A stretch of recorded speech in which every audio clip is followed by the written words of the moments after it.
Cricket में कहा जाता है कि कैचेस विन मैचेस, और ऐसे ही एक ड्रॉप कैच पूरी गेम को बदल देता है। जो सलमान अली आगा ने इंग्लैंड के टॉप बैट्समैन हैरी ब्रूक का कैच आज ड्रॉप किया है, उसके बाद पाकिस्तान का इस मैच में वापस आना बज़ाहिर बहुत ही इम्पॉसिबल नजर आ रहा है।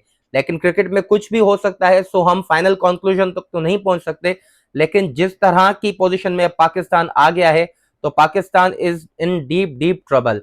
और पाकिस्तान का जो इंग्लैंड के खिलाफ फर्स्ट टेस्ट के डे 2 पे जो पोजीशन है वो काफी अलार्मिंग है, और इंग्लैंड काफी बहुत ही ज्यादा कंफर्टेबल पोजीशन में होगा डे 2 के एंड के बाद। और इंग्लैंड ने 366 रन बना दिए हैं 8 विकेट्स के नुकसान पर, और इंग्लैंड की लीड है 195 रन। और अभी इंग्लैंड के 2 विकेट बची हुई हैं, जिसमें man batsman wicket keeper batsman उनके जेमी स्मिथ अभी क्रीज पर मौजूद हैं, और उनके साथ जोफ्रा आर्चर भी बैटिंग कर रहे हैं, और जोश टंग बाकी उसके बाद बैटिंग करने आएंगे। अब सवाल यह है कि पाकिस्तान ने इतनी ज्यादा लीड करवा दी है, अगर पाकिस्तान कल आते साथ ही इनको अगले 20-25 रन पर भी कर लेता है आउट इंग्लैंड को, तो भी इंग्लैंड की लीड ऑलमोस्ट 220 रन करनी पड़ेगी। सो पहले पाकिस्तान को वो 220 रन का डेफिसिट उतारना पड़ेगा, उसके बाद पाकिस्तान जितना रन करता है वो जाके आपका टारगेट बनेगा। सो जो हाल पाकिस्तान का फर्स्ट इनिंग में हुआ था उसको देखकर तो नहीं लगता कि पाकिस्तान 200 रन भी शायद कर सकता। तो बजाय तो ऑन पिक्चर ये लग रहा है, जैसे मैंने पहले ही कहा कि क्रिकेट में कुछ भी हो सकता है, कि पाकिस्तान ये मैच कहीं एक इनिंग से ही ना हार जाए। और आपको एक रेफरेंस पॉइंट में दूं कि 2018 की पाकिस्तान इंग्लैंड की सीरीज में भी ऐसे ही लीड्स में एक मैच हुआ था, जिसमें इंग्लैंड ने आपको पाकिस्तान ने खुद टॉस जीतकर पहले बैटिंग करी थी और सिर्फ 174 रन किए थे। और इस मैच में भी पाकिस्तान ने बैटिंग की पहले 171 रन किए, और उस मैच में इंग्लैंड ने 189 रन की लीड ली थी, और पाकिस्तान वो लीड भी कंप्लीट नहीं कर सका और 134 रन पर ही सेकंड इनिंग में आउट हो गया और एक इनिंग से मैच हो गया। सो मुझे लग रहा है कि ये मैच भी उसी का ही एक रिपीट वर्जन लग रहा है, क्योंकि पाकिस्तान की जो सेकेंड इनिंग में पाकिस्तान टीम के हालात हैं और जिस तरह से पाकिस्तान कोलैप्स करता है, आपने वेस्ट इंडीज में देखा होगा 120 तक, मतलब आप 100-150 चेज नहीं कर पा रहे थे, 120 पर आउट हो गए। आपके जो टॉप ऑर्डर के बैट्समैन हैं उनकी आप सेकंड इनिंग्स में एवरेज देख लें, जैसे इमाम उल हक की सेकंड इनिंग में सिर्फ 3 की एवरेज है, आप रिजवान की एवरेज देख लें, आप सलमान अली आगा की एवरेज देख लें, मतलब किसी की भी एवरेज इन लोगों में से 30 से ऊपर की नहीं है सेकंड इनिंग में। और मतलब एक बाबर आजम है जो थर्ड या फोर्थ इनिंग्स में अच्छे रन्स कर लेते हैं, प्रेशर में रन्स कर लेते हैं, क्योंकि आपके पास और कोई बैट्समैन है नहीं जो 1 या 1.5 दिन की बैटिंग करे, जैसे माजी में यूनुस खान कर लेते थे, या आपने 2022 वाली ऑस्ट्रेलिया की सीरीज में आपने देखा होगा कि पाकिस्तान बिल्कुल नीचे था और वहां पे बाबर आजम ने कराची में नेशनल स्टेडियम में 196 कर लिया था और अब्दुल्ला शफीक ने भी सेंचुरी कर ली थी। सो इस टीम में अब्दुल्ला शफीक के अलावा कोई ऐसा बैट्समैन नहीं है कि जो लंबी बारी खेल सके, पूरा दिन बैटिंग कर सके, या 7-8 2 या 2.5 सेशन तक बैटिंग कर सके।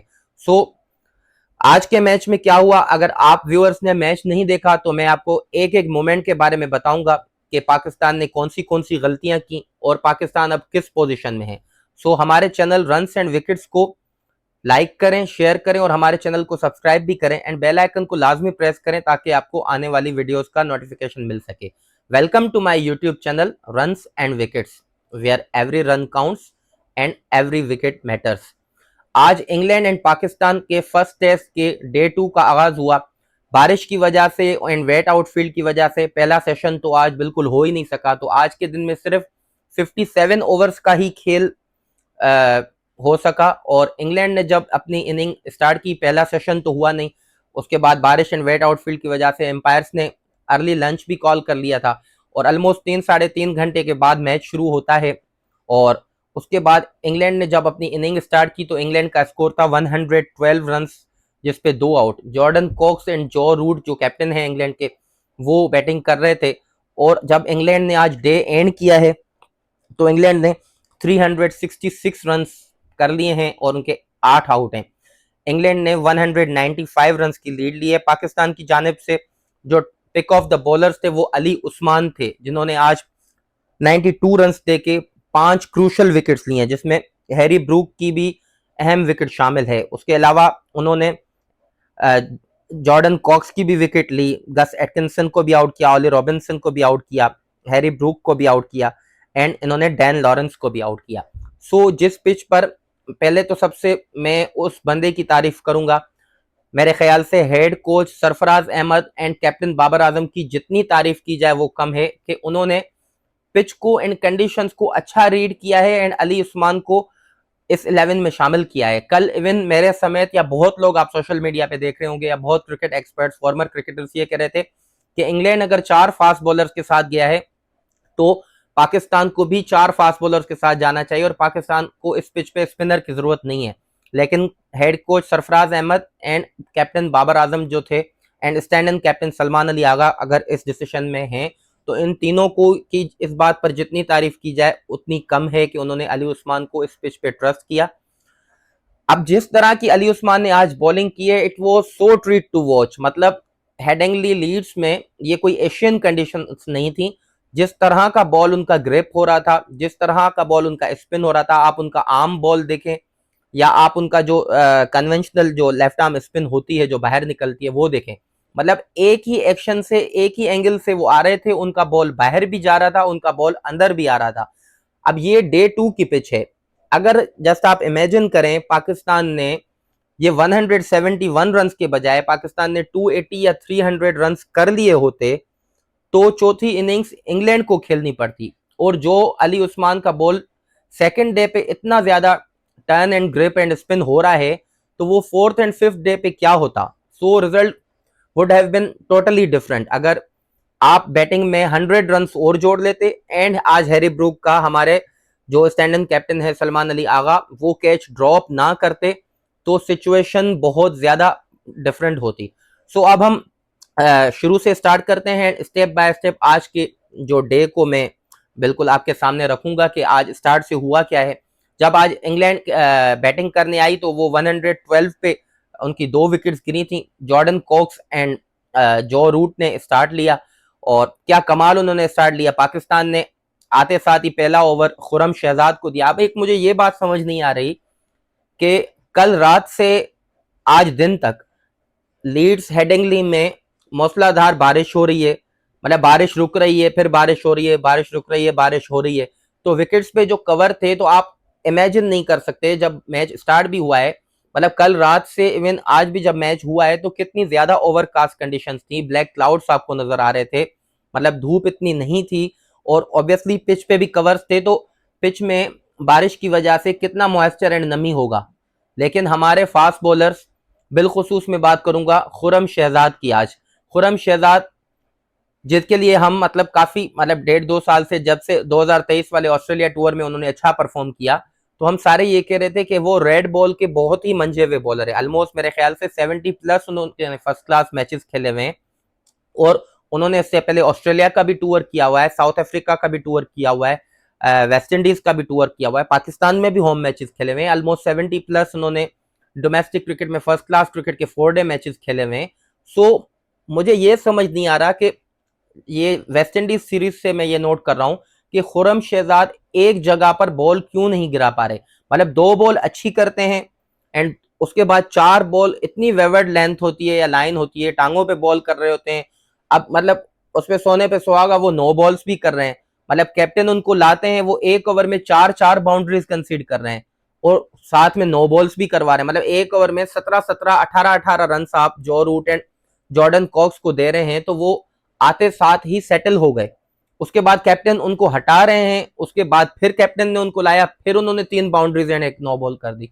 सो खुरम शहजाद, आप तो मतलब फर्स्ट क्लास क्रिकेट का आपको इतना ज्यादा तजर्बा है, आपको एक जगह पर बॉल करनी आनी चाहिए। मतलब एक ही जगह से आप, जैसे आपने रॉबिन्सन को देखा है, जैसे पाकिस्तान में अभी अब्बास कर रहे हैं कि एक ही जगह से वो बॉल अंदर भी ला रहे हैं, एक ही जगह से बाहर कर। अगर आपकी लेंथ और लाइन इतनी वेवर्ड होगी तो ऑब्वियसली बैट्समैन सेटल हो जाएंगे, फिर चाहे कंडीशंस कितनी भी ज्यादा मुश्किल हैं। अब शायद इस बात पे काफी लोग मुझे ये कहें कि देखें आपको क्रिकेट का नहीं पता, खुरम शहजाद ने तो जॉ रूट को भी आउट किया है, खुरम शहजाद ने तो हैरी ब्रूक की भी स्लिप लगवाई है जो कि सलमान अली आगा ने ड्रॉप कर दी। भाई देखें, मैं ये मानता हूं कि खुरम शहजाद ने आज एक प्राइज विकेट ली जॉ रूट की। अगर सलमान अली आगा हैरी ब्रूक का कैच पकड़ लेते तो इंग्लैंड के जो दो मेन बैट्समैन हैं, इवन दुनिया की जो टेस्ट क्रिकेट के जो दो नंबर 1 एंड नंबर 2 की रैंकिंग्स पे जो दो मेन बैट्समैन हैं, हैरी ब्रूक एंड जो रूट, उनको आउट कर देते। लेकिन आप पूरा दिन की बॉलिंग देखें, मैं ये नहीं कह रहा कि वो बॉलर बुरा है, लेकिन मतलब उसके 2 बॉल अच्छे गिर रहे थे, वो बीट कर रहे थे, उसके बाद 4 बॉल्स उनकी बिल्कुल समझ नहीं आ रही थी। मतलब मैं ये कह रहा हूं कि उनको, ये बिल्कुल मैंने नहीं कहा कि आप उनको टीम से ड्रॉप कर दें, इवन 11 से भी आपको उनको ड्रॉप नहीं करना चाहिए, लेकिन Khurram Shahzad needs to realise कि वो इस पेस अटैक में अब एक नए बॉलर नहीं है, एक जूनियर बॉलर नहीं है, उन पर जिम्मेदारी पाकिस्तान उन पर डिपेंड कर रहा है। पाकिस्तान ने उनको खिलाने की वजह से, उन पर ट्रस्ट करने की वजह से अपने जो दो मेन बॉलर थे शाहीन शाह अफरीदी एंड नसीम शाह, उनको भी ड्रॉप किया था। सो उनको जिम्मेदारी लेनी होगी और अपनी लेंथ पर काम करना होगा कि वो एक कंसिस्टेंटली एक लेंथ पर बॉलिंग करें। और उसके बाद खुरम शहजाद ने जो आते ही हैरी ब्रूक सिर्फ 1 रन पर थे। अब हैरी ब्रूक का कैच ड्रॉप करना, मतलब मैं जिससे भी क्रिकेट के बारे में बात करता हूं, इस सीरीज के बारे में मैं बात कर रहा था कि मैंने कहा कि देखें दूसरे रन्स बनाएंगे, बेन डकेट रन्स बनाए, जो रूट आपके खिलाफ 100 कर दे, लेकिन सबसे डेंजरस बैट्समैन इस इंग्लैंड लाइनअप में वो हैं हैरी ब्रूक और जो मुझे लगता है जेमी स्मिथ, क्योंकि जब वो रन्स करेंगे वो इतना तेज रन्स करेंगे कि वो बिल्कुल ही 1-1.5 घंटे के अंदर ही गेम को दूसरी तरफ ले जाएंगे। तो हैरी ब्रूक की आपने आज बैटिंग देखी होगी कि कितना तेज खेल रहे थे, मतलब 91 रन उन्होंने बनाए सिर्फ 93 बॉल्स में। लग ये रहा था कि ये वनडे क्रिकेट खेल रहे हैं और इतनी अच्छी तरह से वो बॉल्स को टाइम कर रहे थे, और आपने सिर्फ उनको 1 रन पे ड्रॉप किया है। अगर आप वो उनके 93 रन माइनस करें तो आपकी लीड, मेरे ख्याल से इंग्लैंड की जो लीड होती आज, वो आई थिंक 100, सिर्फ 100 की लीड होती, ऑलमोस्ट 100 या 102 की लीड होती इंग्लैंड की। सो आपने ये कैच ड्रॉप नहीं किया सलमान अली आगा, आपने पूरा मैच ड्रॉप कर दिया है ऑलमोस्ट। आपसे ना बैटिंग होती है गुज़िश्ता 3-4 सीरीजों से, अब आपसे उसके बाद न फील्डिंग हो रही है। आप मतलब इतना लूज स्वेटर पहन के इस तरह कैजुअली आते हैं, मतलब जैसे आपको कोई परवाह ही नहीं है। आपने टेस्ट क्रिकेट में 15,000 रन बना लिए हैं, आपने रिकी पॉन्टिंग की तरह कोई 3 वर्ल्ड कप जीत लिए हैं एज कैप्टन, आपने सचिन तेंदुलकर की तरह 50 हंड्रेड्स कर लिए हैं।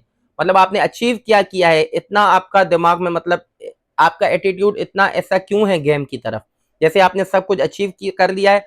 और आप मतलब फील्ड में भी खड़े होते हैं स्लिप्स में कि इतना कैजुअली खड़े होते हैं कि बस मतलब वो आप चाह रहे होते कि जैसे ही डे खत्म हो और मैं भागूं ड्रेसिंग रूम के अंदर। और आपने आज कैच ड्रॉप कर दिया। कप्तानी में आपके ब्लंडर्स सब दुनिया जानती है कि पहले आपने T20 में क्या किया, इवन अब जो स्टैंड इन कैप्टन आप बने टेस्ट क्रिकेट में। और बहुत सारे लोगों को ये शौक था कि बाबर आजम को टेस्ट कैप्टन क्यों बनाया, सलमान अली आगा का हक बनता था, तो आपने वो जिसका हक बनता था तो आपने उनको देख ही लिया है आज। पहले बैटिंग से आपको हरवाते थे, फिर कप्तानी से हरवाने लगे, उसके बाद अब फील्डिंग में भी हरवाने लगे हैं। सो उसके बाद हैरी ब्रूक जैसे बैट्समैन जिस तरह से वो खेलते हैं, तो वो राइटली डिजर्व करते हैं कि वो दुनिया की आईसीसी रैंकिंग में नंबर 1 पर हैं। ऐसे बहुत सारे बैट्समैन होते हैं जो आईसीसी टेस्ट रैंकिंग में नंबर 1 पर आ जाते हैं, लेकिन हैरी ब्रूक ट्रूली डिजर्व करते हैं, क्योंकि वो सिर्फ अपने लिए रन्स नहीं बनाते, लेकिन वो एक ट्रू सेंस में एक मैच विनर है, क्योंकि जब वो खेलते हैं वो इतना तेज खेलते हैं कि 1-1.5 घंटे के टाइम में ही वो टेस्ट मैच को एक साइड कर लेते हैं। सो हैरी ब्रूक ने जितना कमाल खेला है, जितना खूबसूरत खेला है, और हैरी ब्रूक आज अपने होम ग्राउंड हेडिंगली लीड्स में भी खेल रहे थे और सिर्फ 9 रन से ही वो अपनी सेंचुरी मिस कर गए।